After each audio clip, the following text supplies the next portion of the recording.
Okay, other things I remember about Bailey School. Uh, we very rarely did we ever get any help from the county. Uh, Most time the teacher had to buy any kind of extras that we had. I mean, in the first grade, I remember Mrs. Bennett had a special prize for the first person that learned their alphabet, and my brother Jim really he helped me out a whole bunch. And that weekend we worked on. Sure enough, I won that prize.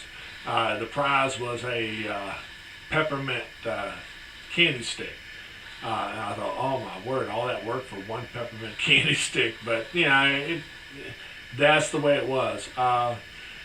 One year they came out with a Duquesne machine. It was a slide film projector, and the subject was hygiene.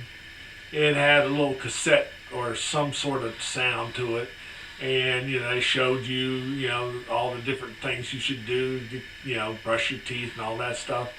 And they give us toothbrushes and those little red pills that makes your teeth, just stain your teeth wherever they weren't, clean. And we had all of us look like vampires running around with those red teeth, after chewing those pills. We thought it was really funny, just chasing each other with the, vampire mouth. We also had an ivory soap.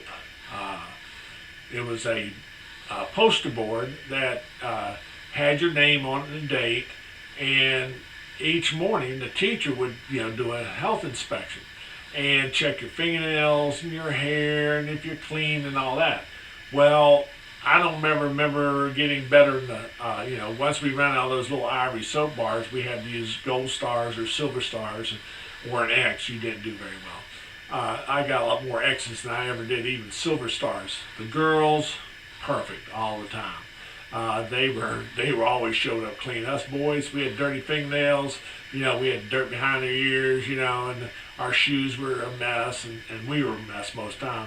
In the wintertime especially, because you'd wear your coat in the classroom because it was cold. Even though I've lived down here in Texas all this time, I swear there's bones that hadn't thawed out yet from those cold days up there. But we'd wipe our nose on our coat sleeve. Well, our coat sleeves were all snotty, and those old rough coats, man, we looked like Rudolph the Red-Nosed Reindeer with all those red noses. If we'd asked the teacher for a cleanest, I'm sure she would give us one, but we never did ask. The other thing about, stuff like that, I remember getting the polio shot. Well, even to this day, when I look at actors and so on that's in our generation, we all share that one same tattoo with a polio shot. When I see that, I go, oh, those people are in my generation. They had the polio shot. Measles and things like that, we would, be sent purposely. The neighbors got measles, go down there and catch them. So you get them over with. And that was kind of strange, but that's what we did. I'm a retired school teacher, taught here in Houston forever, and one of the things I learned from school, probably the biggest thing was from Mrs. Taylor, is what it is to be a teacher. You're never allowed to be sick. You can't have a bad mood. You have to be on every day. You have to be there. I don't ever remember her not being there. We never got there before she did, and we never left before she was still there. And I don't ever remember her ever being sick. I mean, ever. And I'm sure she was, but I just don't ever remember her ever being sick. And it was a tough place to teach with all of us together. There's only 12 of us eventually, and so that was a pretty small amount. But I appreciate Bailey School. So much I learned there. We loved each other. We cared about each other, and it was everybody that went there. Just great. The teachers and all that. It was just a good place to be, and I'm so grateful that I had that.